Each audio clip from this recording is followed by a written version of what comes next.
ପୁରୀ ଶ୍ରୀମନ୍ଦିର ସୂର୍ଯ୍ୟୋଦୟ ସକାଳର ମଙ୍ଗଳ ଆଳତି ଆରମ୍ଭ ହେଉଛି।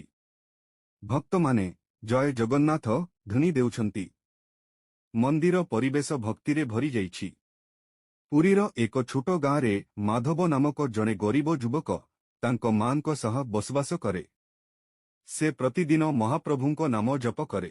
ମାଧବଙ୍କ ମା କହନ୍ତି, ବାପା, ଆମ ପାଖରେ ଧନ ନାହିଁ, କିନ୍ତୁ ଜଗନ୍ନାଥଙ୍କ ଉପରେ ଭରସା ଅଛି। ମାଧବ ଉତ୍ତର ଦିଏ, ମା, ମହାପ୍ରଭୁ କେବେ ଭକ୍ତକୁ ନିରାଶ କରନ୍ତି ନାହିଁ।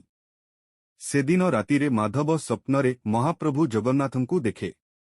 ପ୍ରଭୁ ତାଙ୍କୁ ପୁରୀ ଆସିବାକୁ ସଂକେତ ଦିଅନ୍ତି। ସକାଳେ ଉଠି ମାଧବ ସ୍ୱପ୍ନ କଥା ତାଙ୍କ ମାଙ୍କୁ କହେ। ମାଙ୍କ ଆଖିରେ ଆନନ୍ଦର ଲୁହ ଆସିଯାଏ। ମା କହନ୍ତି, ଯା ବାପା, ପ୍ରଭୁ ତୁମକୁ ଡାକିଛନ୍ତି। ନିଶ୍ଚୟ କିଛି ମହାନ କାରଣ ଅଛି। ମାଧବ ଗୋଟିଏ ଛୋଟ ପୋଟଳିରେ ଅଳ୍ପ ଚୂଡ଼ା ଓ ଗୁଡ଼ ନେଇ ପୁରୀ ଯାତ୍ରା ଆରମ୍ଭ କରେ। ରାସ୍ତାରେ ଅନେକ ତୀର୍ଥଯାତ୍ରୀଙ୍କ ସହ ତାର ସାକ୍ଷାତ ହୁଏ। ସମସ୍ତେ ଭକ୍ତିଭାବରେ ଜୟ ଜଗନ୍ନାଥ ବୋଲି ଆଗକୁ ବଢୁଛନ୍ତି। ଦୂରରୁ ଶ୍ରୀମନ୍ଦିରର ନୀଳଚକ୍ର ଦେଖି ମାଧବଙ୍କ ଆଖିରେ ଖୁସିର ଲୁହ ଆସିଯାଏ। ସେ ହାତ ଯୋଡ଼ି କହେ, ହେ ମହାପ୍ରଭୁ, ମୁଁ ଆସିଗଲି। ମାଧବ ଶ୍ରୀମନ୍ଦିରର ସିଂହଦ୍ୱାରରେ ପହଞ୍ଚି ମାଟିରେ ମୁଣ୍ଡ ଲଗାଇ ପ୍ରଣାମ କରେ। ତାଙ୍କ ଆଖିରୁ ଆନନ୍ଦର ଲୁହ ବହିଯାଏ। ଭକ୍ତମାନଙ୍କ ଭିଡ଼ ମଧ୍ୟରେ ଧୀରେ ଧୀରେ ଆଗକୁ ବଢ଼ି ମାଧବ ପ୍ରଥମ ଥର ପାଇଁ ମହାପ୍ରଭୁ ଜଗନ୍ନାଥ, ବଳଭଦ୍ର ଓ ସୁଭଦ୍ରାଙ୍କ ଦିବ୍ୟ ଦର୍ଶନ କରେ। ମାଧବ ହାତ ଯୋଡ଼ି କହେ, ହେ ପ୍ରଭୁ, ମୋ ପାଖରେ ଦେବାକୁ କିଛି ନାହିଁ। ମୋର ଭକ୍ତି ହିଁ ମୋର ସବୁଠୁ ବଡ଼ ଉପହାର। ମନ୍ଦିରର ଜଣେ ବୃଦ୍ଧ ସେବାୟତ ମାଧବଙ୍କ ନିଷ୍ଠା ଦେଖି ତାଙ୍କୁ ମହାପ୍ରସାଦ ଦେଇ କହନ୍ତି, ପ୍ରଭୁଙ୍କ କୃପା ସଦା ସତ୍ୟ ଭକ୍ତଙ୍କ ଉପରେ ରହେ।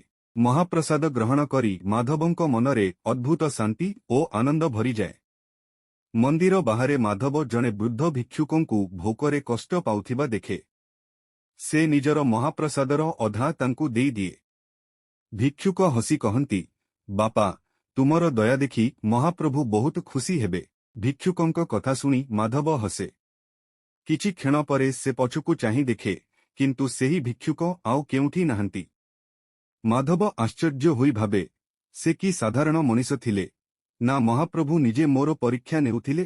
ରାତିରେ ମନ୍ଦିର ନିକଟରେ ବସି ମାଧବ ମହାପ୍ରଭୁଙ୍କ ନାମ ଜପ କରେ। ଦୂରରୁ ଶଙ୍ଖ, ଘଣ୍ଟା ଓ ଭଜନର ଧ୍ୱନି ଶୁଣାଯାଏ।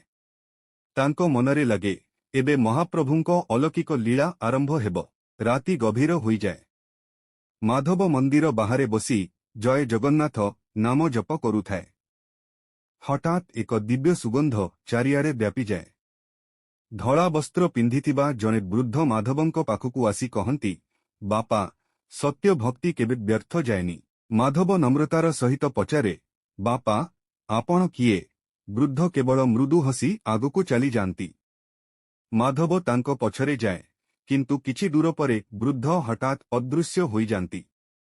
ମାଧବ ଆଶ୍ଚର୍ଯ୍ୟରେ ଚାରିପାଖ ଦେଖେ। ସେହି ରାତିରେ ମାଧବ ସ୍ୱପ୍ନରେ ମହାପ୍ରଭୁ ଜଗନ୍ନାଥଙ୍କୁ ଦେଖେ। ପ୍ରଭୁ କହନ୍ତି, ଭକ୍ତର ଦୟା ହିଁ ମୋର ସବୁଠୁ ପ୍ରିୟ ପୂଜା।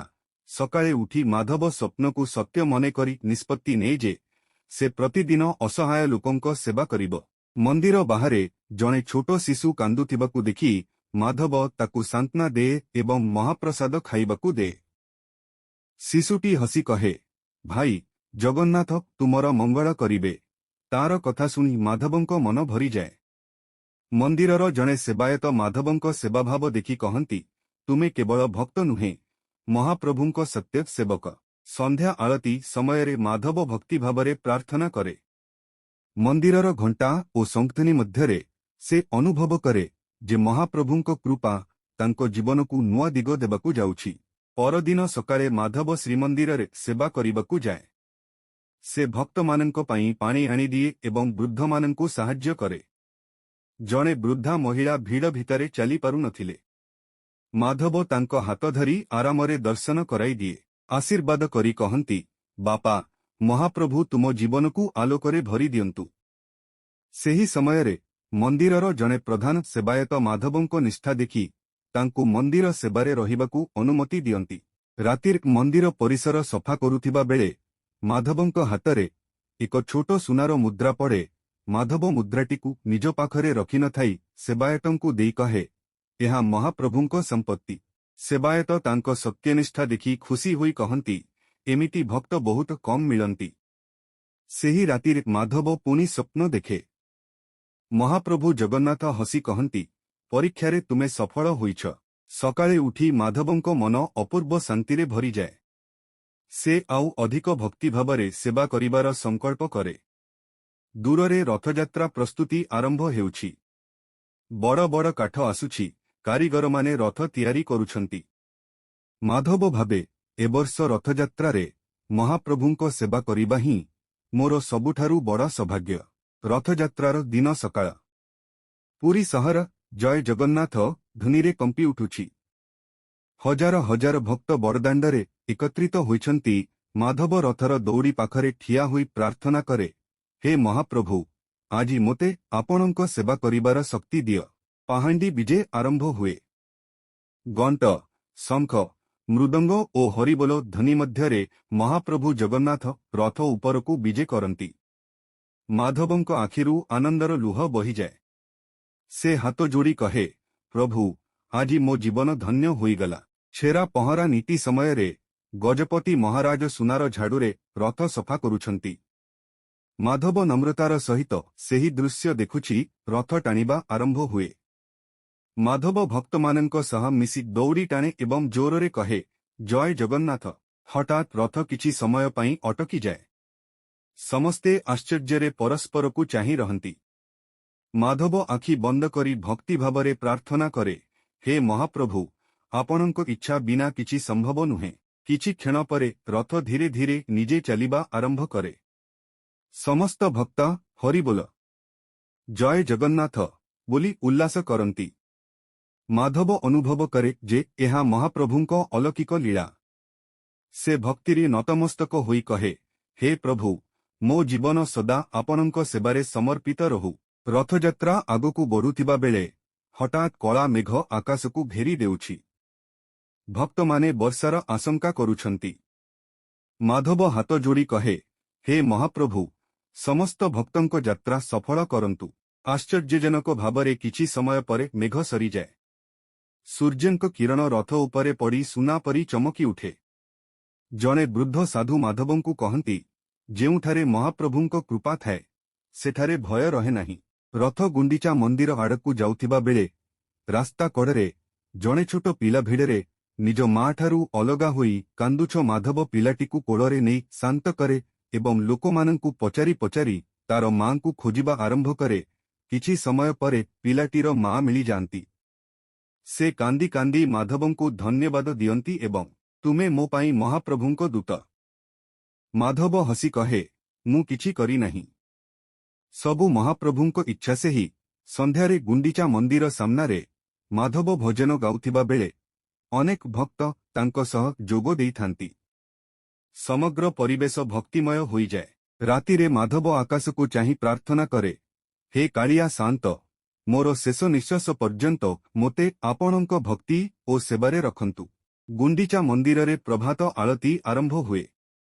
ମାଧବ ଭକ୍ତମାନଙ୍କ ସହ ମହାପ୍ରଭୁଙ୍କ ଦର୍ଶନ କରି ଆନନ୍ଦରେ ଆଖି ବନ୍ଦ କରି ପ୍ରାର୍ଥନା କରେ।